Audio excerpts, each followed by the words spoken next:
मैं झारखंडी हूँ, आदिवासियों के गोद में पला हूँ। यहाँ का मिट्टी और यहाँ का पानी से ही मैं इस लेवल पे पहुँचा हूँ। हॉस्पिटैलिटी इंडस्ट्री से स्टार्टअप्स या एंटरप्रेन्योर्स क्यों नहीं निकल के आ रहे हैं बाहर? अरे मैं क्या करूँ, मैं धृतराष्ट्र तो हो नहीं कि मैं खुद ही अपने 100 कौरव तैयार करके मैं मार्केट में सेटल करा दूं। वेलकम है, वैसा दरवाजा मैं इंतजार करता हूँ कि कोई तोड़ के आ जाए बंद हो तो। अब एक बात बताइए, हमारा झारखंड के जैसे है ना अच्छा उन्नत, राइट। यही कर लेगा क्या? नहीं सर, नहीं कर तो फिर कोई सपोर्ट नहीं है तुम लोगों के पास। मतलब कुछ युवा जुड़ गए, तुम लोगों ने ठान लिया और चल पड़े इस उम्मीद के साथ कि रास्ते में लोग जुड़ते जाएंगे, कारवां बनता जाएगा। चालू रखो, हमारे जैसे लोगों को जैसे जोड़े हो जुड़ते जाएंगे लोग वर्ल्ड लेवल पे झारखंड को या इंडिया लेवल पे भी झारखंड को एज अ टूरिस्ट प्लेस नहीं देख पाते हैं। जो भी हुआ मैं पास्ट में नहीं जाना चाहूंगा। मैं बिलीव करता हूँ प्रेजेंट को ठीक कर दो जिससे कि फ्यूचर गोल्डन। ताज जैसा ब्रांड आ रहा है जी, फॉर्चून जैसा ब्रांड आ रहा है, लेमन ट्री जैसा ब्रांड आ रहा है। हर कोई सुन रहे हैं कि AI is taking jobs, AI job को रिप्लेस कर रहा है। 84 में यही डर हुआ था, कंप्यूटर्स आएंगे सबका जॉब खा जाएंगे। सारे यूनियंस हड़ताल कर रहे थे, पहले यूनियन से स्ट्रांग हुआ करते थे। चिल्लाते हुए आता हूँ, सर मेरे पास एक स्टार्टअप आइडिया है सर। तो आपकी मिक्स्ड फीलिंग क्या रहेगी कि पहले पढ़ाई कर लो, डिग्री कंप्लीट कर लो, या उस आइडिया पे डे 1 से हम लोग काम करके उसको एक बड़ा चीज पे बनाए? जोहार आप सभी को, हमारे एक नए अध्याय में आपका फिर से स्वागत है। आज हमारे साथ विशिष्ट अतिथि doctor Bhupesh Kumar, principal IHM, और इंडियन बुक ऑफ रिकॉर्ड्स में इनका नाम आप देख सकते हैं, और इनको मड़वा मैन के नाम से भी जाना जाता है। आपका स्वागत है सर हमारे नए अध्याय में। धन्यवाद मानिक। फिर से मैं बताना चाहूँगा, मैं डॉक्टर भूपेश कुमार, मैं HM रांची में प्रिंसिपल हूँ सन 2019 से। इस कॉलेज का फाउंडिंग प्रिंसिपल हूँ।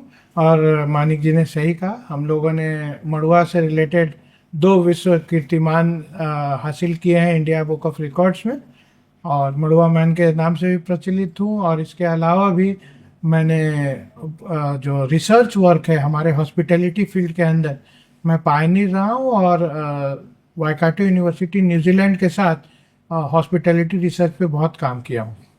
बहुत धन्यवाद सर।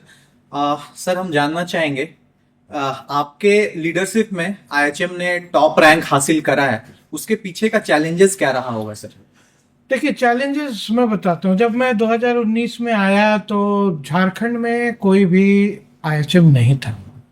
1-2 छोटे मोटे प्राइवेट इंस्टीट्यूट्स थे जो होटल मैनेजमेंट की एजुकेशन दे रहे थे, लेकिन प्रॉपर इसके बारे में अवेयरनेस झारखंड राज्य में नहीं था। उसके कारण एक तो कॉमन पीपल, दूसरा पॉलिसी मेकर्स, दोनों को ठीक से इस कोर्स के बारे में आइडिया नहीं था। वो चैलेंज, सेटअप चैलेंज, मैं फरवरी 2019 में ज्वाइन किया और मैंने टारगेट लिया था कि जुलाई 2019 में मुझे चालू करना है। एवरीबडी वाज सरप्राइज, हर कोई आश्चर्यचकित था कि एक सरकारी संस्थान इतने कम समय में कभी कोई सुना नहीं है। तो मेरे को एक बिल्डिंग का ढांचा मिला था, उसको सजाया संवारा, फ्लोरिंग किया, इक्विपमेंट खरीदा, लाइट नहीं था यहाँ, पानी नहीं था, सब कनेक्शंस लिया, एडमिशन्स कराया, और सक्सेसफुली हम लोगों ने 21 जुलाई 2019 को इस कॉलेज का शुभारंभ कर दिया। और इसका फॉर्मल उद्घाटन अक्टूबर में उस समय के मुख्यमंत्री के द्वारा किया गया। अब रही बात चैलेंज का, 2019 अभी चालू किए ही थे, बच्चा अभी मतलब माँ बन के चलना ही सीखा था। कोविड आ गया 2020 में। कोविड आया तो जितने भी पुराने वेल इस्टेब्लिश इंस्टीट्यूशंस थे, जिसमें IHMs की मैं बात करूँगा, कहीं ना कहीं वो जो फियर फैक्टर था या किसी को अवेयरनेस नहीं था उस बीमारी के बारे में, लोग सरेंडर करके कहीं ना कहीं घर में अपने आप को बचाने के लिए दुबक के बैठ गया। और मैं उस समय अपनी दौड़ लगा रहा था। उस समय हम लोगों ने कोशिश किया ऑनलाइन एजुकेशन इमीडिएटली, याद होगा 20 या 21 मार्च को थाली बजाया हमने, 22 मार्च से हमने तुरंत क्लासेस चालू कर दिया। और IHM रांची जब दुनिया सो रही थी, जब जाग रहा था, और हमने ओपन टू ऑल IHMs कर दिया था, कोई भी IHM का बच्चा अटेंड कर सकता था। तो हम लोग पढ़ाना चालू कर दिए। बीच बीच में याद होगा, ध्यान होगा, बीच बीच में विंडोज होता था जहाँ पे खोल दिया जाता था, कभी खोले कभी बंद हुआ, कभी खुला कभी बंद हुआ, क्योंकि सरकार को भी आइडिया नहीं लग रहा था कि कैसे संभालें इस पैंडेमिक को। तो जब भी थोड़ा सा भी हमें उसका मौका मिलता था, उस विंडो का इस्तेमाल करते थे, बच्चों को तुरंत बुला लेते थे, और हम इन कॉलेज पढ़ाते थे जो कि दूसरे कॉलेज सोचते रह जाते थे। तो हमने बहुत तेजी से दौड़ लगाई 20-21 में। उसके बाद हमने जैसे ही चीज़ें पैंडेमिक से बाहर निकले, पैंडेमिक में हमने ओपन जो हमारे आसपास के जो कम्युनिटी सर्विसेज में भी आईएचएम रांची बहुत इन्वॉल्व रहा। हम लोगों ने कभी करीबन 120 फैमिलीज, 125 परिवार जो बहुत दिक्कत में थे, स्पेशली ढूंढ ढूंढ के जो ईंटा भट्टा में मजदूर थे, वैसे परिवार जो फंसे हुए थे, जिनके माँ बाप घर पे नहीं थे, बच्चों को ढूंढ के उनका खाना पीना इंतजाम सब किया। तो वो भी हम कम्युनिटी सर्विस भी उस समय चलाते रहे।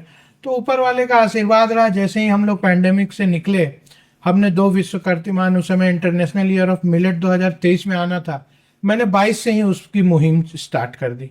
2022 में ही हमने जो हमारा पारंपरिक मड़ुआ छिलका, जिसका आज की डेट में हम लोग जीआई टैगिंग के लिए अप्लाई कर रहे हैं, उसका सारा डॉक्यूमेंटेशन चल रहा है।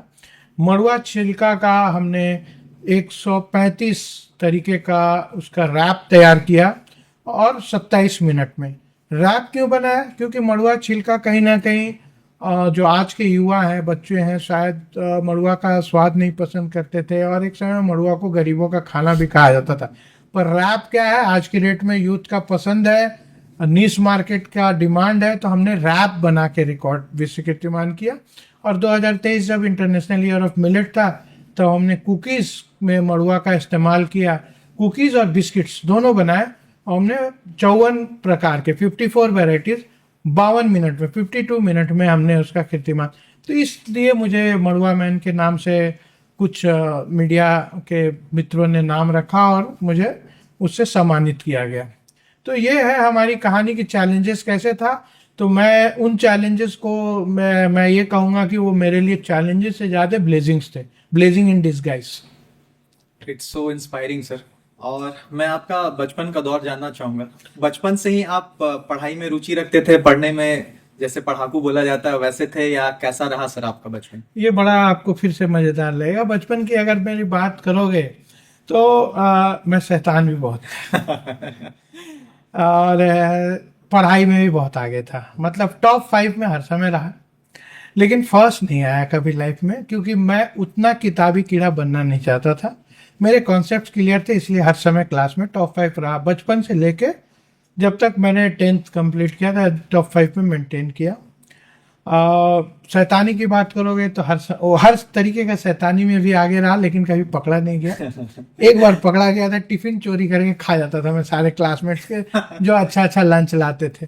तो बस वही मेरी एक शैतानी पकड़ी गई थी। बाकी I was one of the lovely boy for my teachers, my principal, everybody used to like me. सब मुझे पसंद करते थे। और हर तरीके का, जितने बच्चे, अगर एक क्लास 40 बच्चों की क्लास है तो मैं एक मुझे माइनस कर दो तो 39 बच्चे जो बच गए, मैं 39 बच्चों का दोस्त है। तो ये है मेरा बचपन का, ये कि शुरू से लीडरशिप क्वालिटी, फ्रेंडली बिहेवियर और हर जगह इन्वॉल्व रहना। अगर पढ़ने की बात करोगे तो वहाँ भी आगे रहने की कोशिश करना। स्पोर्ट्स की बात करोगे तो मैं स्कूल कैप्टन था, और बदमाशियों की बात करोगे तो सरदार था बदमाशों का। थोड़ा थोड़ा आपसे रिलेट कर पा रहा हूँ सर। मेरा भी बचपन कुछ ऐसा ही रहा। मेरा भी मतलब मैं भी फ्रेंड्स सबका ही फ्रेंड रहा। और आप तो अपने क्लास के लंच खाते थे, मैं तो बगल सेक्शन बगल क्लास के भी लंच खा जाया करता था। एक इंसिडेंट छोटा सा याद आता है। लाहा सर हमारे स्कूल में मैथ्स के टीचर थे, और हम उनके क्लास में बीच में लंच खा रहे थे। तो एक ने उठ के कंप्लेन करा कि सर बीच में मानिक लोग लंच खा रहा है। तो वो खाली बोलते हैं, क्या माने कि इसको नहीं खिलाया क्या, कंप्लेन कर रहा है। तो ये चीजें याद आई। मैं भी पढ़ने में बहुत अच्छा था, स्पोर्ट्स में रुचि रखता था, अपने हाउस कैप्टन था। और थोड़ा बहुत चीजें सर सिमिलर करिए, मैं भी सारे टीचर्स के लिए बहुत अच्छा था, प्रिंसिपल्स के लिए बहुत अच्छा था। अभी भी मेरे स्कूल्स की यादें पूरी पूरी आ गई आपके बातों से। तो सर जब आप टीन एज में थे, बचपन से अगर थोड़ा आगे बढ़े, तो क्या आपका ड्रीम था हॉस्पिटैलिटी इंडस्ट्री में आने का, या फिर यहाँ जर्नी कैसे ये इधर आया? बहुत लाइफ मेरी इंटरेस्टिंग है यार। मैं जब 12th किया तो मुझे मैथ्स का हीरो कहा जाता था। मेरा मैथ बहुत स्ट्रांग था। तो मेरे पेरेंट्स ने एक सपना बुना था, क्योंकि मैं अपने सारे क्लासमेट्स जो आसपास रहते थे मेरे घर के, वो लोग आते थे, मैं उनको पढ़ाता था मैथ्स फिजिक्स वगैरह। मैं ट्यूशन नहीं पढ़ के मैं पढ़ाता था अपने ही क्लासमेट्स को। तो फादर का कहीं ना कहीं इच्छा था कि ये इंजीनियरिंग दे, और फादर इतना ध्यान नहीं देते थे, समय नहीं देते थे मेरे प्रति। तो उनको ये था कि अपना अप्लाई करेगा इंजीनियरिंग का, आईटी जेई का, ये कर लेगा। मैंने अप्लाई ही नहीं किया, उनको बताया भी नहीं, अप्लाई नहीं किया। मैं चला गया सीए और इन सब चीज़ों की तरफ मेरा रुचि बढ़ने लगा। साइंस का स्टूडेंट होते हुए भी मैं कंपनी सेक्रेटरीशिप का कोर्स ज्वाइन कर लिया, उसका फाउंडेशन कोर्स कर रहा था मैं।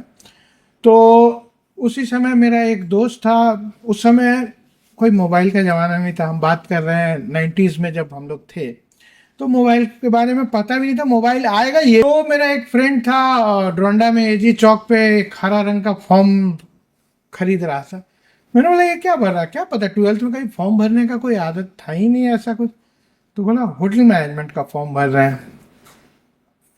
ही वॉज मेरी वेरी क्लोज फ्रेंड। बोला होटल मैनेजमेंट, यार हम लोग तो कोई सुने ही नहीं। बोला नहीं बढ़िया कोर्स है और मैं तो इसमें अपना करियर बनाऊंगा। बोला ला यार एक फॉर्म हमको भी दे दे।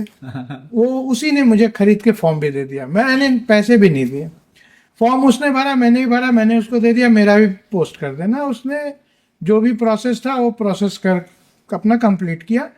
फिर मेरे घर पे एक चिट्ठी आई लिखी हुई, आज भी वो चिट्ठी है, अभी फिलहाल में ही ढूंढ के निकाला था कि एंट्रेंस एग्ज़ाम है, पटना सेंटर पड़ा है।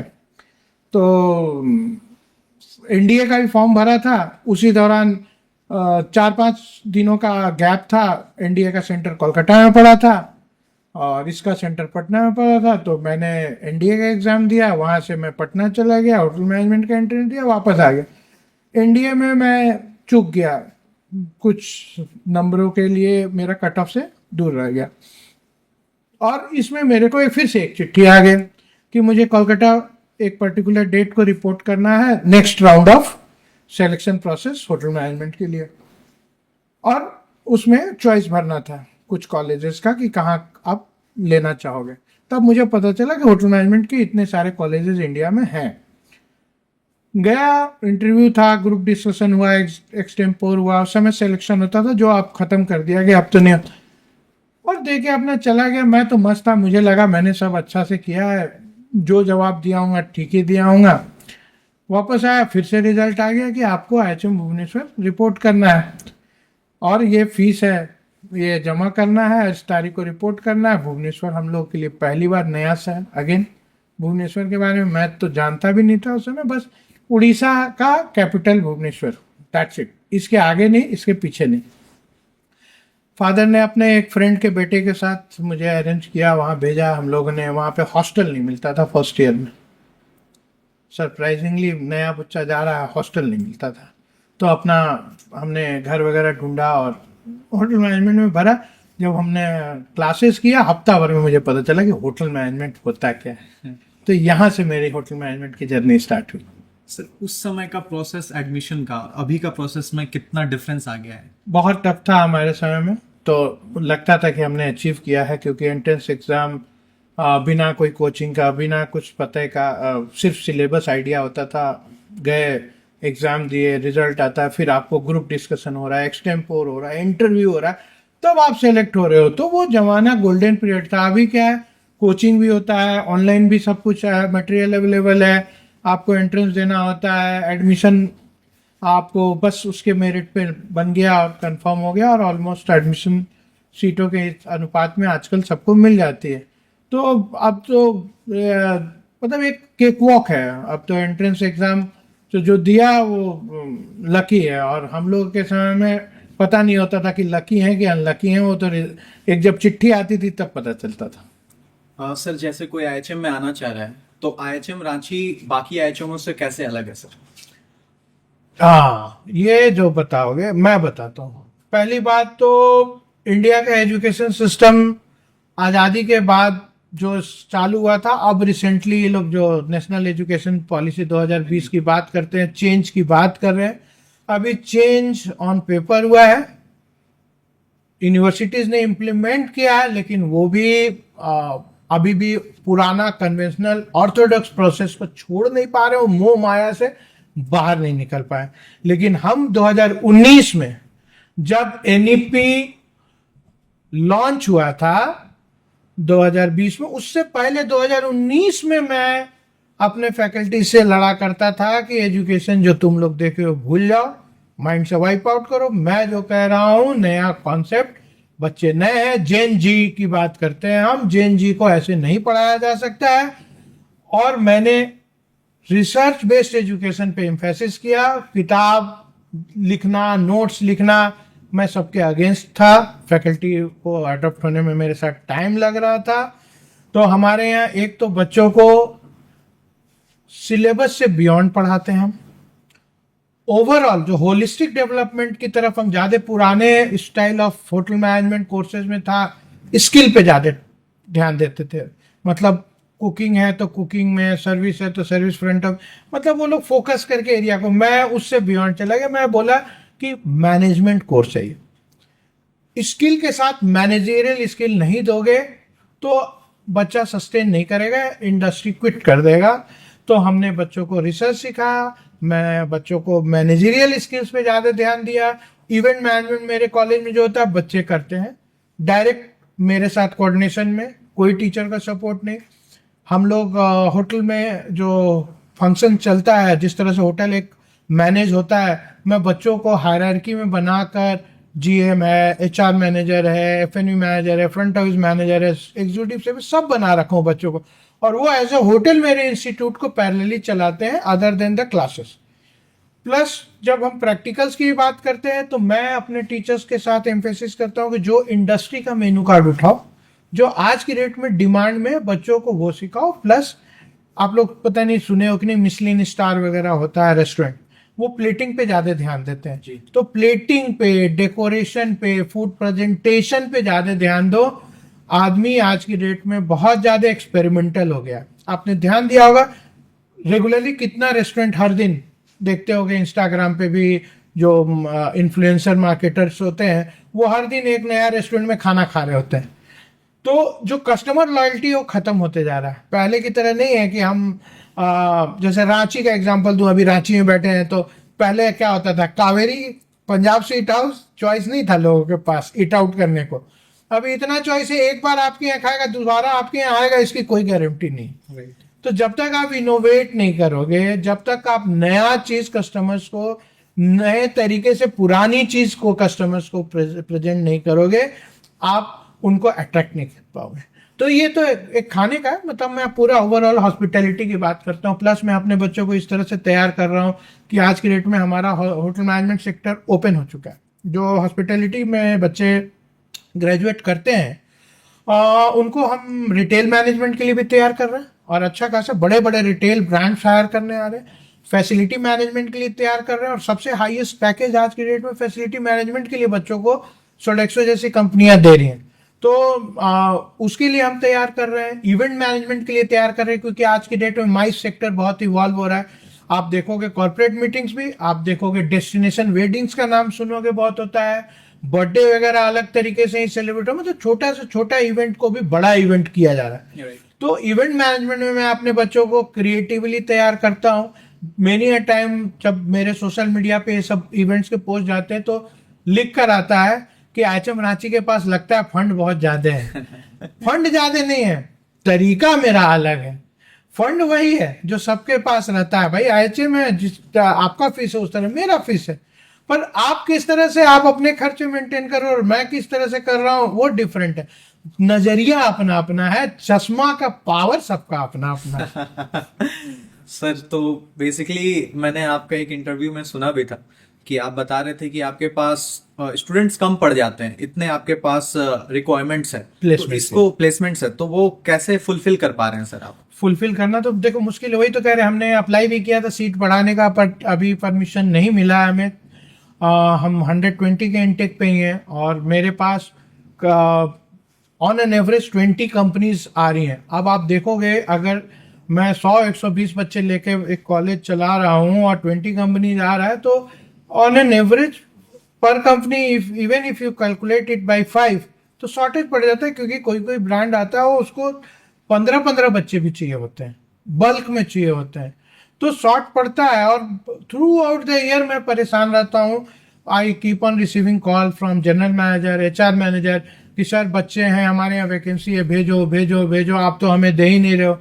अरे मैं क्या करूं, मैं धृतराष्ट्र तो हो नहीं कि मैं खुद ही अपने 100 कौरव तैयार करके मैं मार्केट में सेटल करा दूं। तो ये चैलेंज है कि ये कॉलेज के अंदर इतनी कैपेसिटी है कि हम और भी बच्चों को अगर एडमिशन दिया गया तो हम उनको भी प्लेस कर पाएंगे, और प्लेस कर पाएंगे की बात नहीं है, बेटर देन अदर प्लेसेस हम प्लेस कर पाएंगे। सर अभी भी ये इंटरव्यू प्रोसेस कुछ होता है, मैं ये पूछना चाह रहा हूँ कि कम्युनिकेशन स्किल्स और सॉफ्ट स्किल्स आपकी इंडस्ट्री में कितना इंपॉर्टेंट है? हमारे स्किल में कम्युनिकेशन स्किल्स और सॉफ्ट स्किल्स पे ही हर चीज़ डिपेंडेंट है। कहते हैं ना, अंग्रेज चले गए अंग्रेजी छोड़ के चले गए। तो बहुत इंपॉर्टेंट फैक्टर है वो कम्युनिकेशन स्किल।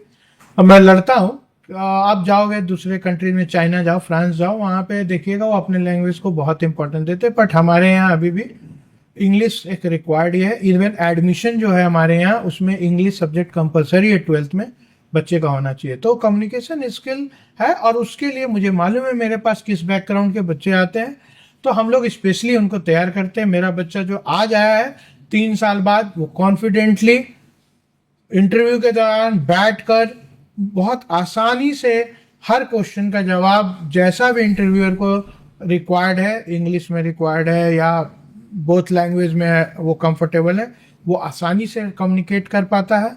और पर्सनालिटी डेवलपमेंट की बात करें तो we have the best personality development. हमारे बच्चे जब 3rd ईयर में प्लेसमेंट के लिए जाते हैं तो मैं एक ही मैसेज मुझे हर इंडस्ट्री पार्टनर से आता है, your students are the well groomed and best groomed students. तो ये हमारी अपनी अचीवमेंट है। That's great sir. Sir be very honest, hospitality industry से स्टार्टअप्स या एंटरप्रेन्योर्स क्यों नहीं निकल के आ रहे हैं बाहर? ये सवाल आपका गलत है।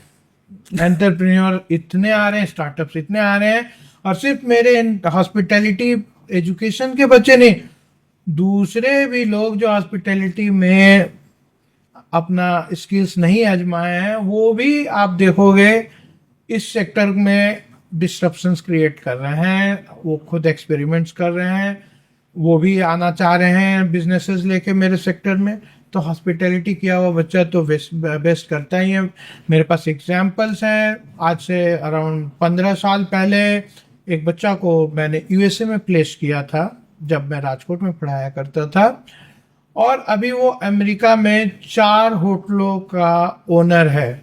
अब उस बिल्डिंग का भले ओनर हो ना हो, उसने उसको लीज पे ले लिया है, रन कर रहा है एज ओनर, और उसमें से एक होटल आईजी ग्रुप का 5 स्टार होटल भी है। तो एंटरप्रेन्योर की बात करें, मेरे एक ऐसे भी स्टूडेंट्स हैं, दिल्ली में चेन ऑफ रेस्टोरेंट्स खोल लिया है, हार्डली कितना 10 साल पहले पास आउट हुआ था। तो एंटरप्रेन्योर की तो कमी नहीं है। मेरे बहुत से स्टूडेंट्स हैं जो कोई आइसक्रीम के बिजनेस में आ गया है, कोई प्रोसेस फूड के इंडस्ट्री में आ गया है। एंटरप्रेन्योर बहुत आ रहे हैं।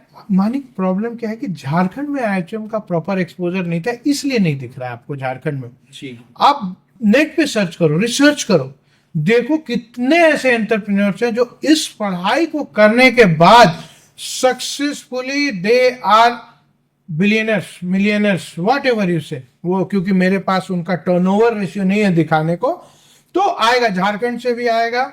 और हम लोग जो भी एक्सपेरिमेंट्स कर रहे हैं यहाँ, जो भी रिसर्च कर रहे हैं, जो भी इनोवेशंस कर रहे हैं, in fact there is a happy news to share with you. हम लोग नबार्ड के साथ वी आर इन टॉक्स, जल्दी इंक्यूबेशन सेंटर हम सेटअप करने चाह रहे हैं। तो जो आपका ये प्रॉब्लम है ये सॉल्व हो जाएगा, मानिक कि स्टार्टअप्स आपको हमारे सेक्टर में आईएचएम से दिखेगा। और दूसरा, हमने ऑलरेडी कई स्टार्टअप्स कर दिए। एक टारगेट है हमारा, हमने मिनिस्ट्री ऑफ रूरल डेवलपमेंट और Jharkhand state livelihood promotion society के साथ अंडर एन एमओयू, आप देखोगे ग्रामीण महिलाओं का एक ग्रुप होता है, सेल्फ हेल्प ग्रुप, एसएचजी बोलते हैं।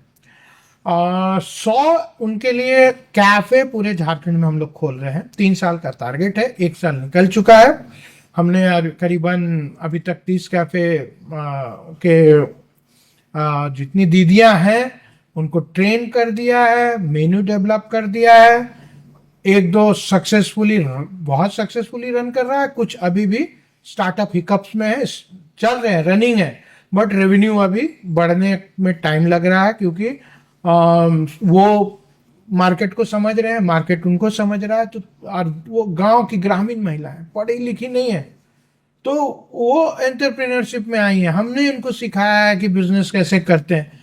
तो थोड़ा उनको कहते हैं ना कि जब कोई ड्राइविंग सीखता है तो शुरू में डर डर के चलाता है, दूर भी कोई खड़ा है तब भी पहले ही ब्रेक लगा देता है। तो सिमिलरली वो लोग उस तरह से डर डर के अपनी मेन्यू प्राइसिंग है, बड़े कन्वेंशनल तरीके से चीज़ों को सेल कर रहे हैं या अपने प्रॉफिट्स को प्लान कर रहे हैं, तो वो नॉर्मली हो जाएगा। तो 100 कैफे भी कम नहीं होता है स्टार्टअप की तरह देखो।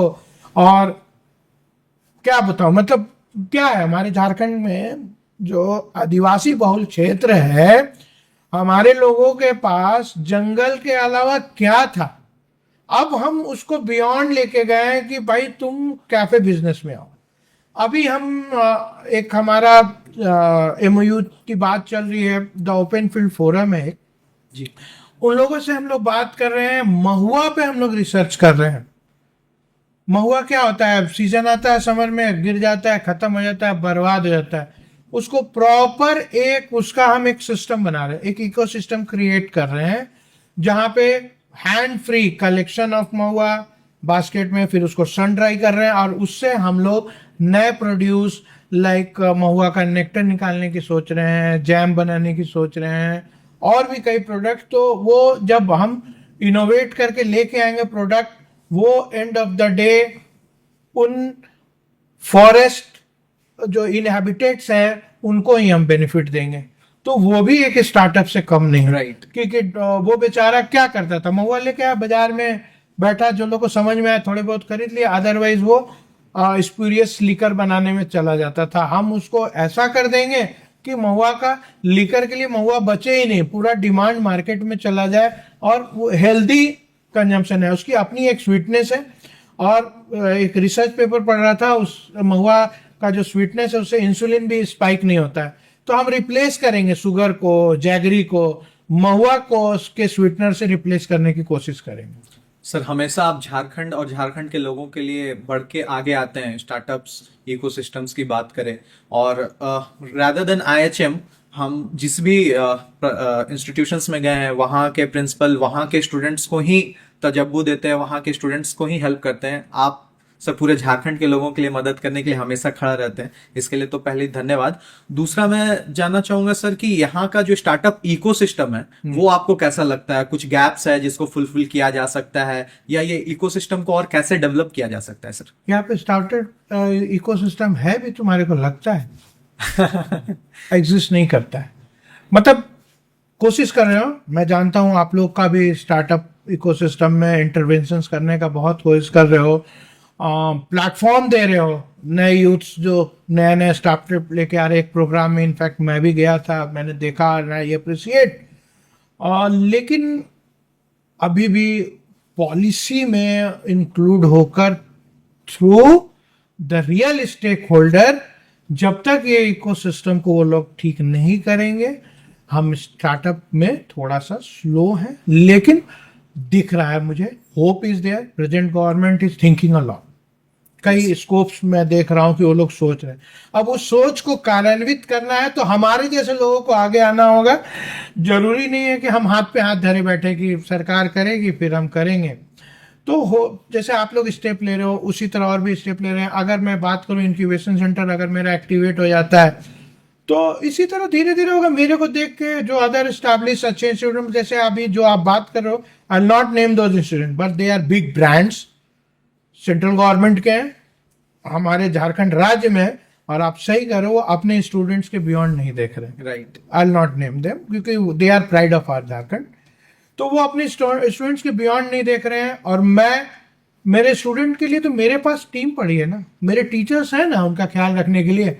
तो टीचर्स देख लेंगे उनको क्या करना है, एंटरप्रेन्योर निकला है, जॉब देना है।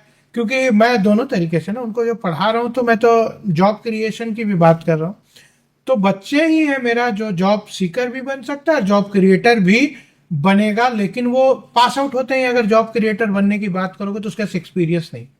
तो हम तो उसको जॉब सीकर पहले बनाते हैं, जिससे कि वो इंडस्ट्री में 2-3 साल काम करके तब वो वापस मेरे पास आए और हम उसको जॉब क्रिएटर बना के भेजे, लेकिन मार्केट में नहीं जाएंगे हम, मार्केट में एक डिस्ट्रप्शन मैं नहीं क्रिएट करूंगा, तो झारखंड से जो मेरी पर्सनल जो उम्मीदें हैं, जो मेरे सपने हैं, वो कैसे पूरा होगा।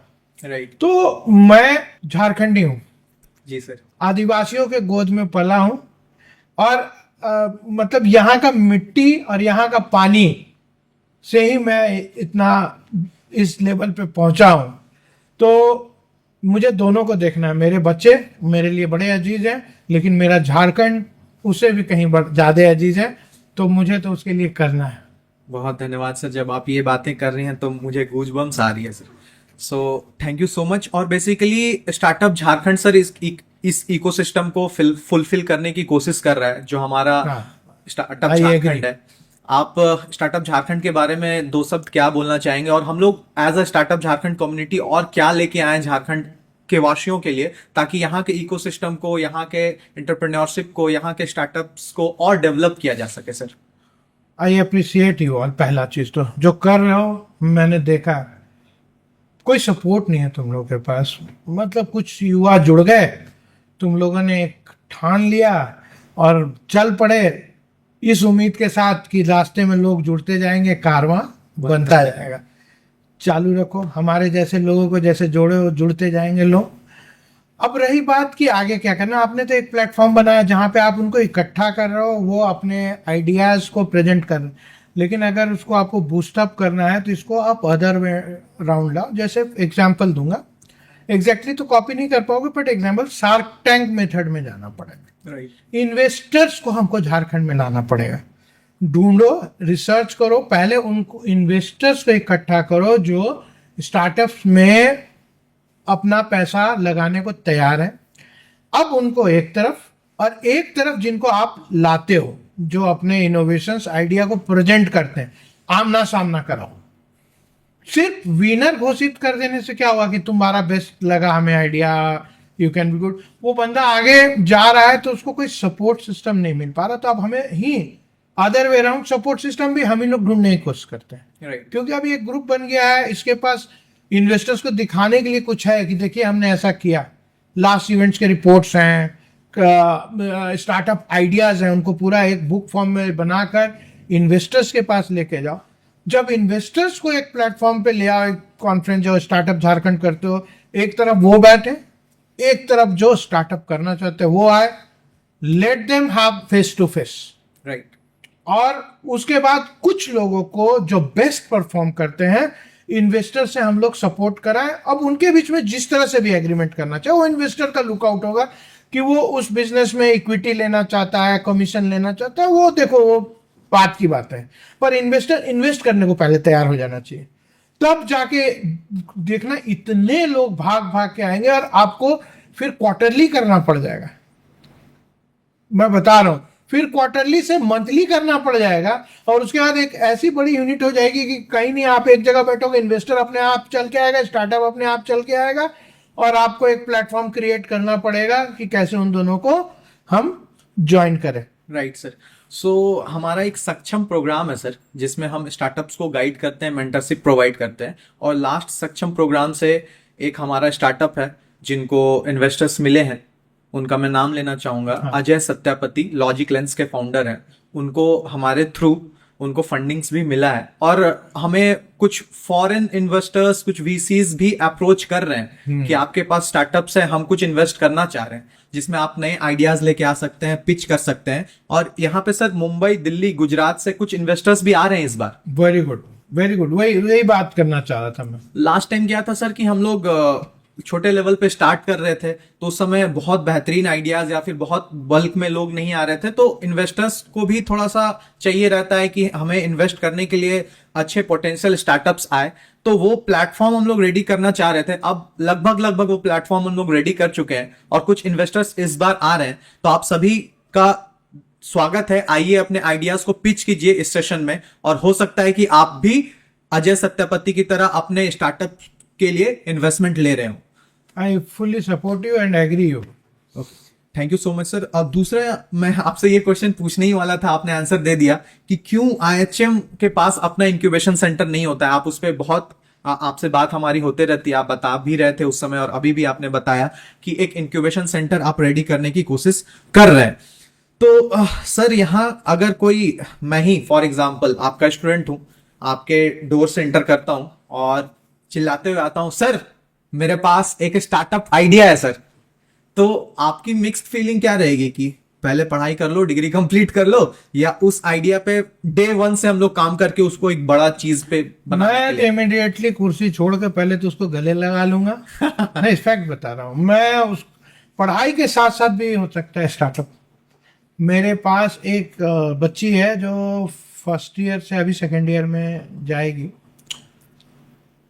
वो मेरे यहाँ कोर्स करने से पहले ही कुछ बच्चे छोटे छोटे 12th पास करने के बाद वो जुड़ गए और उन्होंने अपना एक बिजनेस स्टार्ट कर रखा है और उन्होंने कुछ फॉरेन ब्रांड्स कंपनीज के साथ टाइप करके इंडिया से प्लेसमेंट एजेंसी का एक कॉन्सेप्ट चालू किया। बच्चे यार 12th पास, क्या पता होता है उनको। And she is giving job to people who gets in touch with them through LinkedIn and all. तो ऐसा नहीं, और मैं उस बच्चे को हर समय सपोर्ट करता हूँ, पुश करता हूँ, और वो बहुत ज़्यादा क्लोज हो गई इन चीज़ों को देख के कि मैं बोला कि तेरा पढ़ाई भी डिस्टर्ब नहीं होने दूंगा, तुम्हारे को बिजनेस भी बंद करने नहीं दूंगा। तो मैं तो उस फेवर में हूँ। देखो पढ़ाई क्या है, गुरुकुल सिस्टम जानते हो? एकदम सर। आपको एक छोटा कहानी बताऊं, पता नहीं टाइम अलाउ करेगा कि नहीं इंटरव्यू का। पंचतंत्र सुने होंगे, जानते हो कहानी कैसे आई है? पंचतंत्र के बारे में बताऊं तो एक राजा के 3 महामूर्ख बच्चे थे। तो वो परेशान था कि मेरे बाद राज्य को कैसे चलाएंगे। तो हुआ क्या कि उन्होंने अपने मंत्रियों से किया, तो उन्होंने एक पंडित श्री विष्णु शर्मा का सजेस्ट किया नाम, वो आए। तो उसी समय कहा गया कि देखिए लेट तो बहुत हो चुका है, क्योंकि पहले 12 वर्ष पहले का गुरुकुल वही तो करें, हमारा एजुकेशन सिस्टम बहुत अच्छा था जिसको स्पॉइल कर दिया गया है। अगर हम वापस उसमें चले जाए ना तो अभी भी बहुत अच्छा है, हमारा चीजें हो सकती। 12 साल तक वो कह रहे हैं केवल व्याकरण पढ़ाते हैं, ठीक है। 12 साल के बाद उनको हम नीति शास्त्र पढ़ाते हैं, फिर नीति शास्त्र पढ़ने के बाद जो चाणक्य का अर्थशास्त्र है तब वो पढ़ाते हैं, फिर काम शास्त्र पढ़ाते हैं। तो ये चारों चीज में जब आदमी निपुण होता है तभी वो राज्य चला सकेगा, या जो भी कुछ अपना जीवन यापन भी अच्छे से कर। तो अब तो टाइम नहीं, तो विष्णु शर्मा जी से कहा गया कि भाई मेरे बच्चों को तो ये तो महामूर्ख है, हम तो आपको 100 गांव दे देंगे अगर ये। तो उन्होंने कहा कि देखिए 80 साल मेरा उम्र हो गया है और मुझे अब कोई मोह माया से लोभ नहीं है, ये सब पैसा रुपया कोई मेरे फायदे का चीज है नहीं। तो मतलब धन, पैसा रुपया तो आज हम लोग बोलते हैं, उस समय धन कहा जाता है, धन हमारे के। लेकिन मैं आपके बच्चों को तैयार कर दूंगा और अगर नहीं कर पाया तो मैं अपना नाम त्याग दूंगा। वहां से इस पंचतंत्र का कॉन्सेप्ट आया था। और पंचतंत्र हम लोगों ने क्या किया, फिर से चेंज करके उसको बच्चों की कहानियां कर दिया। एक्चुअली पंचतंत्र बच्चों के लिए भी, यूथ के लिए भी और एडल्ट्स के लिए भी, सबके लिए है उसमें कहानी। वो अपने आप में जो इतना साल का मैंने कहा ना कि व्याकरण, नीति शास्त्र, अर्थशास्त्र, काम, वो सारा चीज का निचोड़ कहानी के रूप में विष्णु शर्मा जी ने तैयार किया था। तो ये चीजें हैं कि हम भी उसी में बिलीव करता हूं मैं भी।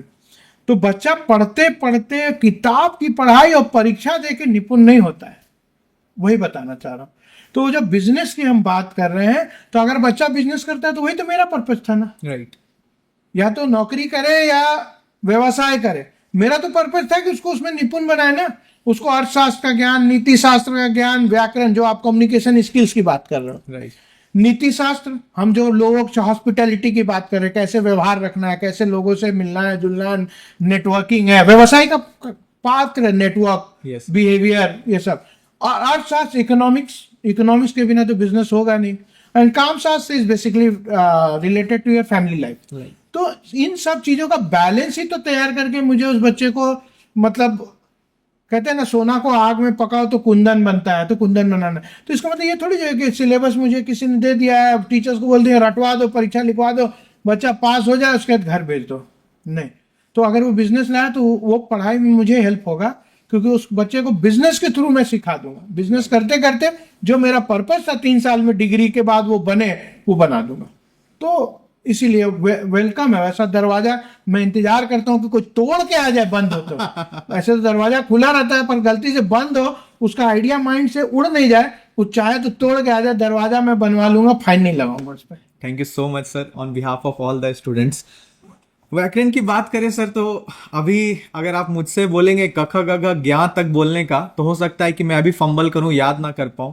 तो हमारा जो गुरुकुल सिस्टम था सर, वो रियली में एक जेम था, जो अभी मतलब आज़ादी के बाद वो मतलब जो अंग्रेज आए यहाँ रूल करने के लिए, और उनको देखें कि वो यहाँ का एडुकेशन सिस्टम ही सबसे बेस्ट है और इसको ही ध्वस्त करके ही हम इसको कुछ कर सकते हैं।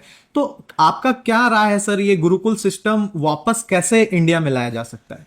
हमको मेरा बहुत उम्मीद था, नेशनल एजुकेशन पॉलिसी 2020 की जब बात चली तो मैं उसको उसी तरह से देखता था। एक तो मॉडर्न जो आज का डिमांड है, और प्लस मेरा गुरुकुल सिस्टम तो, जो मेरे कॉलेज का मैं बात करता हूँ टीचर से भी या बच्चों से भी, तो मैं बात करता हूँ मॉडर्निटी विद ट्रेडिशन। राइट। मतलब मॉडर्न एजुकेशन को गुरुकुल सिस्टम में मिक्स करके पढ़ाना, और ये जो बीच का हमारा है जो कुछ 1900 या 1800 से लेके अभी तक का, उसको वॉश आउट करना है उस एजुकेशन प्रोसेस को। वो बनाता था सरकारी बाबू जी। ठीक है, सरकारी बाबू नहीं बनाना है, हम फिर से वैसे लोग बनाने हैं जो खुद से अपने पैरों पे बिना किसी बैसाखी के खड़े हो सके। धीरू भाई अंबानी ने कौन सा एमबीए किया था? रिलायंस जैसा बड़ा सेटअप खड़ा करके दे दिए ना जी। तो हम लोग गलत फहमी में हैं, हमको इवॉल्व करना होगा। तभी मैं बच्चों को, मैं टीचर्स को ठीक है टाइम टेबल बनाता हूँ, क्योंकि देखो मुझे कंप्लायंस करना है। मैं जेएनयू से डिग्री मिलती है हमारे यहाँ और एनसीएचएम से एफिलेट, तो वो जो सिलेबस दे देते हैं वो तो मुझे इम्प्लीमेंट करना है, मजबूरी है, कंप्लायंस है। वो मुझे आज़ादी तो दे नहीं रहा, आज़ादी देते तो मैं उनको बेस्ट स्टूडेंट यहाँ से निकाल के।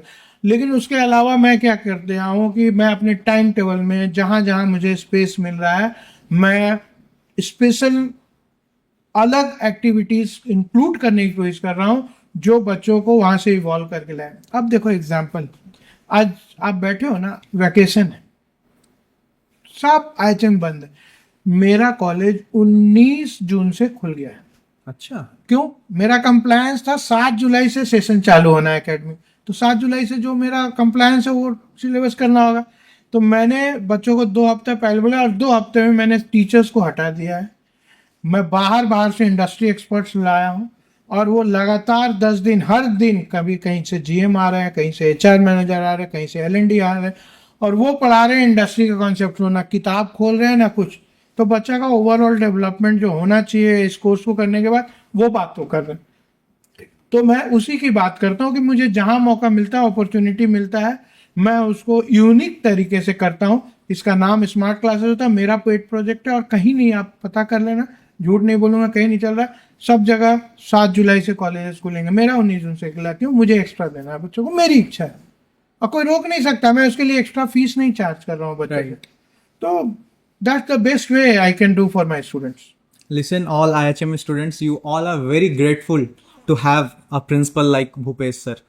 Sir, IHM और स्टार्टअप झारखंड कैसे आपस में कोलैबोरेशंस कर सकता है, ताकि IHM से भी जो स्टार्टअप्स निकल के आ रहे हैं या जो स्टार्टअप्स करने की और रुचि रख रहे हैं, उनको हम लोग गाइड कर पाए, उनको हम लोग एक प्लेटफॉर्म दे पाए, उनका स्टार्टअप्स को ग्लोबल लेवल पे हम लोग ले जाएं। देखिए वही कह रहा हूँ ना, एक बार ये जो इंक्यूबेशन सेंटर का प्लानिंग चल रहा है, अगर वो हो जाता है तो स्टार्टअप झारखंड, बट ऑब्वियसली हम चाहेंगे कि हमारे साथ जुड़े।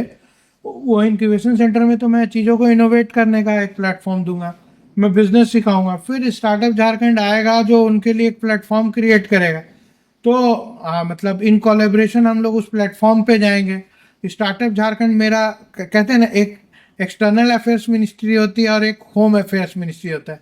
तो होम अफेयर्स हम संभाल लेंगे, एक्सटर्नल अफेयर्स स्टार्टअप झारखंड की मदद ले लेंगे। तो we can do it like that way. Clear है विजन मेरा कि हम लोग कैसे इकट्ठा हो सकते हैं। मैं एक्सपर्टाइज दूंगा, उस एक्सपर्टाइज को मार्केट आप दोगे। Thank you so much sir, we are very, हम लोग बहुत खुश नसीब है जो आपके साथ काम करने का हमें मौका मिलेगा। दूसरा, listen all my viewers, sir ने एक बहुत बड़ी बात कही हमारे इस बीच, कि you don't need for an MBA और you don't need a MBA to become a founder. So sir हम पूछना चाहेंगे कि ये झारखंड से अगर कोई कुछ बड़ा करने का सोच रखता है और उसके पास कुछ लिमिटेड फंड्स है और एक मोबाइल फोन है उसके पास, तो वो कैसे कुछ बड़ा कर सकता है? आपने देखा है ना, आजकल एग्रीगेटर्स हैं, प्लेटफॉर्म्स हैं, चीज़ों को आप मार्केट में अमेजन जैसे देखोगे, मार्केट प्लेस है। अदर आज की देखोगे छोटे छोटे बच्चे भी थोड़ा सा ऐप बनाने सीख जा रहे हैं, तो अमेजन की तरह वो भी ऑनलाइन इस तरह का बिजनेस आप देखोगे। ट्राइबल्स का भी कुछ एक हमारा ऐप चलता है जो ट्राइबल्स के प्रोडक्ट्स को प्रेजेंट कर रहा है, और आप देखोगे इंटरनेशनली डिमांड है, यूरोप से, अमेरिका से लोग बाय आउट कर रहे हैं उस ऐप से। तो एक मोबाइल है, थोड़ा सा पैसा है, तो थोड़ा सा पैसा उसको इनिशियल जो छोटे मोटे इन्वेस्टमेंट करना है, ऐप बनाना है, मार्केट लिंकेज तैयार करना है, सप्लाई चेन क्रिएट करना है, प्लानिंग करना, उसके लिए उतना काफ़ी होगा। और मोबाइल से बहुत कुछ कर सकता है, क्योंकि कई ऐसे छोटे बड़े गांव देहात में सेलर्स हैं, आर्टिसंस हैं, या अपना खाना वाना भी बनाते हैं, या आर्ट वर्क है, या पेंटर्स हैं, मतलब अनलिमिटेड है। उन सबको इकट्ठा एक जगह करके उनको एक मार्केट प्लेस देता है, तो बट ऑब्वियस है वो उसके कमीशन से ही कितना कमा लेगा। राइट। 5-5 रुपया भी कमाएगा तो कितना। आप देख रहे हो रिसेंटली अमेजन ने स्टार्ट किया 5 रुपया मार्केट फीस। पता नहीं आप लोगों को पता है कि नहीं, पहले नहीं था। 1 महीना हुआ है, मैं 5 रुपया करोड़ों कमा रहा है अमेजन 5 रुपया से कस्टमर से। पहले वो सेलर से कमीशन लेता था, अब कस्टमर से भी लेने लगा। तो वो बच्चा कमाने का ये एक स्कोप है। कई बच्चों को देखा हूँ, मेरे पढ़ाई होटल मैनेजमेंट के बच्चों ने बोला सर हम तो अब ऑनलाइन सेल करेंगे। 2-3 इधर उधर बात किया हूँ, वो लोग कोई शर्ट बनाता है, कोई टी शर्ट बनाता है, उन लोगों को हम एक मार्केट दे देंगे ऑनलाइन, तो उन लोगों के लिए आसान हो जाएगा, नहीं तो वो कहाँ कहाँ जाएंगे बेचने। तो इट्स लाइक दैट वे कि हम लोग ये कर सकते हैं। तो सर मैं भी यही बोल रहा था कि सिर्फ मोबाइल फोन से ही आप पूरे मार्केट प्लेस, पूरा ग्लोबल मार्केट प्लेस आपके पास है। और कुछ झारखंड से मैं कुछ लोगों का नाम भी लेना चाहूँगा कि सिर्फ मोबाइल फ़ोन से मैंने उनके स्ट्रगल्स को देखा और वो आज एक काफ़ी नाम बना चुके हैं झारखंड राज्य में। सबसे पहले मैं बात करना चाहूँगा फूड इंडस्ट्री में नीतीश एंड कुजीन का। उन्होंने मेरे होटल में भी आके शूट करा था।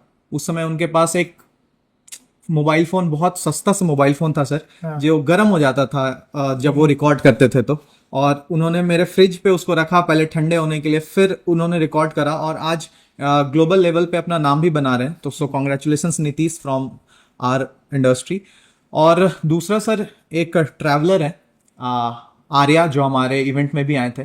कुछ लोग हैं सर जो कुछ अच्छा करना चाह रहे हैं लेकिन उनको सपोर्ट नहीं मिल पा रहा है, और सपोर्ट ना मिल पाने के वजह से आज मैं उनके बारे में बताना ये चाहूंगा कि सर उन्होंने पूरे झारखंड का पैदल यात्रा करा। पैदल यात्रा करके कुछ हिडन जेम्स भी ढूंढ के लाए। झारखंड में कुछ हिडन जेम्स है जो अभी तक अनटच्ड है, वहां तक कोई टूरिस्ट या कोई कहीं गए ही नहीं है, और वो ये सारा चीज लेके आए।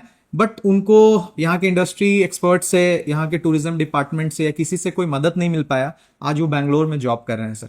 अगर उनको इसी तरीके से कोई सपोर्ट किसी को ना मिले, कुछ करना चाह रहा है, तो फिर वो जॉब करते हुए अपनी लाइफ को एक अलग दिशा में ले गया। वो कुछ झारखंड के लिए कर सकते थे, एक जेम बन सकते थे। हम उनके इंफॉर्मेशंस लेके बहुत और टूरिस्ट प्लेसेस बना सकते थे। तो सर इन चीज़ों को सपोर्ट ना मिलने के कारण कुछ लोग अच्छा जो करना चाह रहे थे उनका कॉन्फिडेंस लेवल लो हो जाता है और कर नहीं पाते हैं। और अगर आपको पूरा छूट मिले यहाँ के टूरिस्ट डेस्टिनेशंस को, एज अ झारखंड जो टूरिस्ट डेस्टिनेशन के लिए जाना जाता है, इसको एक्सपैंड करने का और झारखंड को पूरे वर्ल्ड लेवल पे एक टूरिस्ट डेस्टिनेशन बनाने का, जैसे केरला हो गया सर, हिमाचल हो गया, लोग वर्ल्ड लेवल पे झारखंड को या इंडिया लेवल पे भी झारखंड को एज अ टूरिस्ट प्लेस नहीं देख पाते हैं। तो आप उसमें कैसा फर्स्ट स्टेप लेते हैं और कैसे टूरिस्ट डेस्टिनेशंस को और इन्वॉल्व करते सर? जो सवाल है आप आज से 5 साल पहले पूछे होते तो जवाब कुछ अलग होता है। अब बात करोगे तो अब झारखंड टूरिज्म को जब से मैं आया हूँ, हम लोगों ने बहुत इवॉल्व किया है। आपको धीरे धीरे उसका रिजल्ट दिखने लगेगा। हम देखिए, मेरा क्या एफर्ट है, मेरा कुजीन है स्ट्रॉन्ग है, तो मैंने कल्चर और कुजीन को जोड़ा है। ठीक है, तो कल्चर और कुजीन को जोड़ के मैं झारखंड को प्रेजेंट किया हूँ एटलीस्ट मेरे नेशनल प्लेटफॉर्म पे। और आज की डेट में बैंगलोर, दिल्ली जैसे जगहों पे हमारा फूड का कुजीन का पॉपअप्स हो रहा है। अभी जो IIFA अवार्ड हुआ था, आईफा अवार्ड्स। उसमें आईफा अवार्ड्स में भी झारखंड कुजीन का एक proper stall doctor Manisha Oraon जो ओपन फील्ड से उन्होंने लगाया था। तो अब चीजें बदल गई हैं, लोग झारखंड आने लगे हैं, थोड़ी दिनों की बात है, थोड़ा सा इंफ्रास्ट्रक्चरल चैलेंजेस है, वो डेवलप हो रहा है। अभी प्रेजेंटली मैं देख रहा हूँ, मैं मतलब मेरा जो अभी प्रेजेंटली जो भी एक्टिविटीज हो रही है गवर्नमेंट की तरफ से, उससे उम्मीद जगा हुआ है मेरा। और आप बात कर रहे हैं इन्फ्लुएंसर्स की, जो आप स्टार्ट किए थे, तो इन्फ्लुएंसर्स के लिए भी अभी नया पॉलिसी अब आ गया है। जी। मैं भी उस कमेटी का स्क्रूटनी कमेटी का मेंबर हूँ। मैं झारखंड का स्टेट टूरिज्म पॉलिसी कमेटी में मेंबर हूँ। तो क्यों पहले नहीं था STPC? अगर पुराना उठा के देखोगे तो कौन लोग थे, उनको टूरिज्म का कोई अभी सारे टूरिज्म के स्टेक होल्डर्स हैं। और फटाफट फटाफट लास्ट 1 ईयर में एक्शन हुआ है, Right. इम्प्लीमेंटेशन हो रहे हैं। तो देखो रिजल्ट है ना, लॉन्ग रन होता है। आज करोगे तो आज का ही आज रिजल्ट नहीं दिखता है। इम्प्लीमेंटेशन गवर्नमेंट का काम ये नहीं है कि शॉर्टकट्स में आपको आंसर दे, वो बड़ा बात होता है, बड़े लेवल पे होता है। तो हमारा जो इंफ्रास्ट्रक्चर सेटअप्स हैं उसमें चेंजेस आ रहे हैं, थोड़ा टाइम लगेगा, बट ज़्यादा टाइम अब नहीं लगेगा। पहले हम लोग सोए हुए थे, अब दौड़ रहे हैं, ठीक है। और झारखंड को अब पहचान मिलने लगा। केरला की बात करो तो पुराना स्टैब्लिश टूरिस्ट डेस्टिनेशन स्टेट था। MP ने अपने आप को मार्केट किया, बाद में MP कर्नाटक टूरिज्म ने अपने आप को मार्केट किया। अब हमारी बारी है। इधर 2-3 सालों से हमने जिस लेवल पे मार्केटिंग करना चालू किया है ना कहीं मुझे तो लगता है हम कर्नाटक से बेटर मार्केटिंग स्कोप में आ चुके हैं। और MP को भी जल्दी पीछे छोड़ देंगे। राजस्थान तो देखो पुराना हो गया फिर से, उसको तो शुरू से हेरिटेज के लिए जाना गया था, तो मार्केट उसका स्टैब्लिश हो गया। तो हमारा जो हिडन जेम की जो बात कर रहे हो, आर्या जैसे लोगों के लिए चीजें अब पॉजिटिव्स होने वाली हैं, बदलाव आ गया है, पहले नहीं दिख रहा था। जो भी हुआ, मैं पास्ट में नहीं जाना चाहूंगा। मैं बिलीव करता हूँ प्रेजेंट को ठीक कर दो जिससे कि फ्यूचर गोल्डन हो। राइट। तो अभी प्रेजेंट में we have started taking the baby steps, then अपने आप देखोगे कि बड़ा स्टेप आएगा। आपने रिसेंटली एक हफ्ता पहले ही देखा होगा, जो 24 जून को न्यूज़पेपर में बड़ा बड़ा आया था, ताज होटल का शिलान्यास होगा। राइट। इसमें ताज जैसा ब्रांड आ रहा है जी, फॉर्चून जैसा ब्रांड आ रहा है, लेमन ट्री जैसा ब्रांड आ रहा है। पहले से आपके पास रेडिसन था, चलो। तो होटल सेक्टर भी आ रहा है। क्यों आ रहा है? टूरिज्म में डेवलपमेंट उनको प्रोजेक्शन दिख गया है, तभी तो वो आ रहे हैं ना। राइट। तो सब कुछ इंटरकनेक्टेड है। इतनी बड़ी कंपनी ऐसे ही नहीं पैसा लगा देगी आप पे। तो आप देखोगे तो झारखंड का बूम स्टार्ट हो चुका है। अब हम लोग अपर ग्राफ की तरफ जा रहे हैं। फ्लैट ग्राफ खत्म हो चुका है and the tangent is now there, and आपको रिजल्ट दिखेगा। तो आप निराश नहीं हो, have the hope, we will be the best. Thank you so much sir. But ये पॉलिसी टॉक्स अगर हम स्टार्टअप की तरफ देखें तो स्टार्टअप्स का कोई ऐसा पॉलिसी रिसेंटली कुछ नहीं बना है सर। कोई एक सिंगल विंडो नहीं है। अगर कोई स्टार्टअप ओनर या स्टार्टअप फाउंडर को किसी भी तरीके का प्रॉब्लम होता है तो वो कहाँ जाए सर? उसके पास कोई पॉलिसी मेकर, कोई एक सिंगल विंडो नहीं है जहाँ पे वो जाके कुछ बात कर टूरिज्म सेक्टर, जो हमारा टूरिज्म सेक्टर है, उसमें उसका कोई इन्वॉल्वमेंट नहीं। वो जो अपना कर रहे हैं वो कर रहे हैं, कोशिश कर रहे हैं होम स्टेज वगैरह को प्रमोट करने के लिए। तो हमारे सेक्टर का स्टार्टअप तो है, लेकिन ओवरऑल जो स्टार्टअप इकोसिस्टम है, केवल मैं हॉस्पिटैलिटी से नहीं बात करूँ, तो जो हमारा स्टार्टअप इंडिया का कॉन्सेप्ट जो झारखंड में इम्प्लीमेंट होना है, जो अटल इनोवेशन है, अटल का इंक्यूबेशन है, नीति आयोग के कुछ स्कीम्स हैं। तो हमारे जो स्टार्टअप का जो वन सिंगल विंडो सिस्टम होना चाहिए था या डिपार्टमेंट होना चाहिए था, उसकी कमेटी कहीं ना कहीं मिसिंग है। इस कारण से इम्प्लीमेंट नहीं हो पा रहा है। तो मैं भी कोशिश कर रहा हूँ, आई एम इन टॉक्स। जिस दिन मौका मिलेगा जल्दी से जल्दी उसको भी एक्टिवेट करके लाइव करवाएंगे, तो फिर हम लोगों का ये प्रॉब्लम सॉल्व हो जाएगा। I am aware of that, मुझे पता है, लेकिन उसका सॉल्यूशन ढूंढ रहे हैं। क्योंकि वो हमारे पास कई फंड्स आते हैं नीति आयोग से, लेकिन उसकी इम्प्लीमेंटेशन भी इसलिए नहीं हो पा रही है।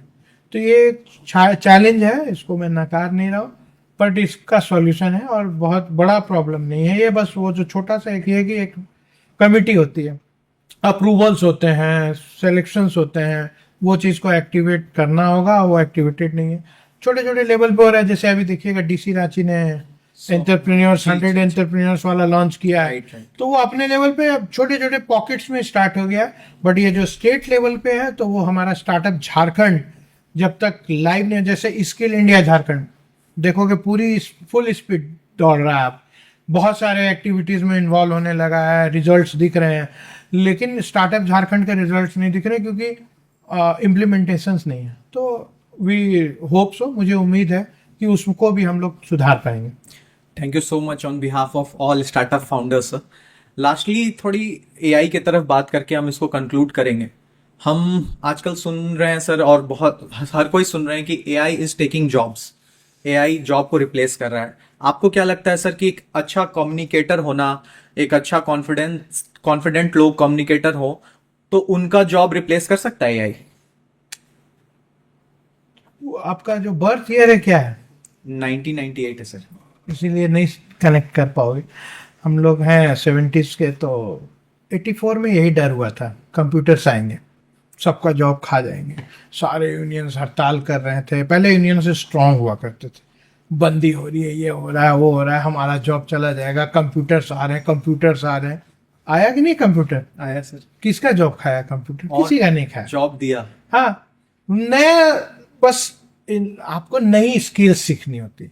एआई आ रहा है, आप देखोगे एआई के नाम पे आज की डेट में कितने लोग कमा रहे हैं कि चैट जीपीटी का हम ट्रेनिंग देंगे, चैट जीपीटी को आपको सही तरीके से यूज करने बताएंगे, ब्ला ब्ला। तो एआई आ रहा हमारे काम को आसान करने के लिए, हमारी नौकरी को खाने के लिए नहीं। हाँ, कुछ सेक्टर्स में एआई सारा जो काम कुछ ऐसा करेगा जो हमारी जरूरत नहीं पड़ेगी, मैनुअल इंटरवेंशंस को खत्म कर देगा क्योंकि परफेक्शन की तरफ चला जाएगा। एग्रीड, बट चेंजेस आएंगे ना, फिर एआई को चलाने के लिए नए जॉब्स जनरेट होंगे। तो हम लोग को क्या करना है? अपने आप को अपग्रेड करना है, स्किल्स को अपडेट करना है। एआई जॉब नहीं खा सकता किसी का। और हॉस्पिटैलिटी सेक्टर की मैं अपनी बात करूं, मेरा हॉस्पिटैलिटी सेक्टर को तो एआई पूरी तरह से डिस्टर्ब नहीं कर सकता, पार्शियली हमारे यहाँ आएगा हमारा काम आसान करने। लेकिन आप रेस्टोरेंट में खाना खाने जाओगे तो एआई थोड़ी जो खाना बना के खाना खिला देगा, राइट। तो वो तो फिर आपका वहाँ पे सर्विस है, चाहे हॉस्पिटैलिटी वेलकम, एआई वेलकम नहीं ना कर देगा। वेलकम के लिए तो एक ह्यूमन इंटरवेंशन चाहिए ना। आपको क्या रिक्वायरमेंट है, आपके चेहरे को देख के पढ़ के एआई नहीं डिसाइड कर लेगा कि आपका मूड कैसा है, आपसे कैसे बात करना है, या आप जैसे अभी इशारा करते हो कि मुझे ये पर्टिकुलर रिक्वायरमेंट है तो आपको सपोर्ट मिलता है, वो सब एआई नहीं डिस्टर्ब कर पाएगा।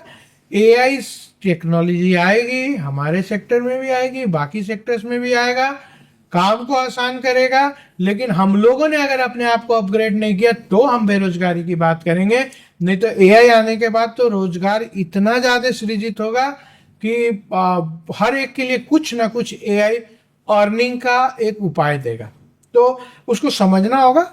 टू अर्ली है, लेकिन बहुत फास्ट आ रहा है एआई, तो हम लोग वेट भी नहीं कर सकते। कंप्यूटर वाला जमाना था कि धीरे धीरे कंप्यूटर इवॉल्व हुआ था, एआई बहुत फास्ट इवॉल्व हो रहा है, तो हम लोग को भी बहुत फास्ट सोचना होगा। हम वेट नहीं कर पाएंगे कि एआई कैसे इवॉल्व होगा, तो हम उसको कैसे रिस्पॉन्स करेंगे। अभी से हम एआई की तरफ अडेप्ट होना होगा सर। एकदम। बट ये एजुकेशन पॉलिसी जो हमारा है सर, वो पुराने बुक्स पे ही चल रहा है अभी। वो एआई इंटरवेंशन के तरफ वैसे कुछ एजुकेशन सिस्टम में चेंजेस नहीं आया है। अभी भी लोग वही बुक्स कीड़ा पढ़ रहे हैं, एग्जाम दे रहे हैं, पास हो रहे हैं। तो उसमें आप क्या बोलना चाहेंगे? मैं वही तो कहा ना कि वही तो बदलाव की आवश्यकता है। मैं कहाँ मना कर रहा हूँ, बोल तो रहा हूँ कि हम लोग एआई को दोषी ठहरा रहे हैं, अपने अंदर की कमी नहीं देख रहे हैं। एआई बदलने जा रहा है तो एआई के हिसाब से ना हमारी पढ़ाई चेंज हो जानी चाहिए इमीडिएटली। वही लोगों को सोचना है। और मैं अपने टीचर्स को तो तैयार कर रहा हूँ अपने स्टूडेंट्स के लिए, लेकिन ओवरऑल मार्केट को समझना होगा। एआई आ रहा है और पुराना सिस्टम जो हाथ पाँव दिमाग आँख नाक हर चीज़ में इन्वॉल्व करना, वो उसको बैलेंस हो जाएगा। आप एआई को आप आदेश दोगे, मतलब ऐसा नहीं कि एआई आपका जो, बट आपको उस लायक तो बनना होगा ना कि एआई का बॉस बन सको और एआई को आप ऑर्डर दे सको तू मेरे लिए एक काम कर। तो लाइक दैट में चीज़ें इवॉल्व होगी। देखो, मैं तो सिंगल एक नैरो पर्सपेक्टिव से भी देख रहा हूँ। मेरा इंडस्ट्री, हर इंडस्ट्री में एआई आ रहा है, तो हर इंडस्ट्री में एआई को कैसे इस्तेमाल करना है। अब इंजीनियर्स हैं तो उनको एआई को कैसे इंजीनियरिंग को इवॉल्व करने में करना है।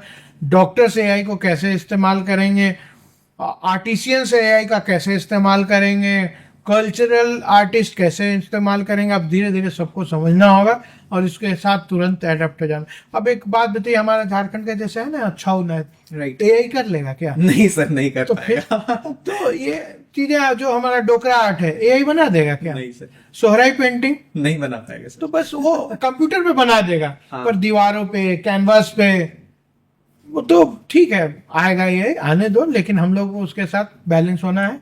और प्लस एआई बनाने वाले को भी ध्यान देना है कि ऐसा भी एआई ना क्रिएट कर दे टेक्नोलॉजी कि वो इंसानों पे राज्य करने लगे, हमें डोमिनेट ना करे। तो एआई को भी एक लिमिट में, बंदिश में रखना होगा कि end of the day human should be the owner, not the AI. Like computers. या Last question, sir. How can a IHM Ranchi student compete with someone taking admissions in New York और Dubai? वहाँ के बच्चों के साथ कैसे compete करेंगे हम? क्या होता है, मतलब मुझे नहीं समझ में, न्यूयॉर्क में ले रहा है, दुबई में ले रहा है एडमिशन, तो उससे क्या फर्क है? वहाँ का वो लोग जो अपना तरीका है एजुकेशन डिलीवरी सिस्टम का, यहाँ पे हमारा अपना एजुकेशन, मेरी अपनी इंडस्ट्री है। न्यूयॉर्क वाला बच्चा वहाँ का पढ़ा हुआ मेरे यहाँ इंडिया में एडजस्ट नहीं हो पाता है, Right. पर इंडिया में पढ़ा हुआ बच्चा न्यूयॉर्क में जाके एडजस्ट हो जाता है। Right. फैक्ट है। दुबई में पढ़ा हुआ बच्चा इंडिया में सक्सेसफुल नहीं होगा, इंडिया का पढ़ा हुआ बच्चा दुबई में धूम मचा देगा। Right, sir. तो ये सब कहने की बात है, जो इंडिया में पढ़ा हुआ बच्चा होता है वो बेस्ट पॉसिबल वे में उसको तैयार किया जाता है। आप ये सब जो है ना, ये छलावा है, दूर का डोल सुहाना लगता है। फॉरेन एजुकेशन सिस्टम अगेन, जिसके अगेंस्ट में मैं बात कर रहा हूँ, वो कहीं ना कहीं आज की डेट में वैलिड नहीं है।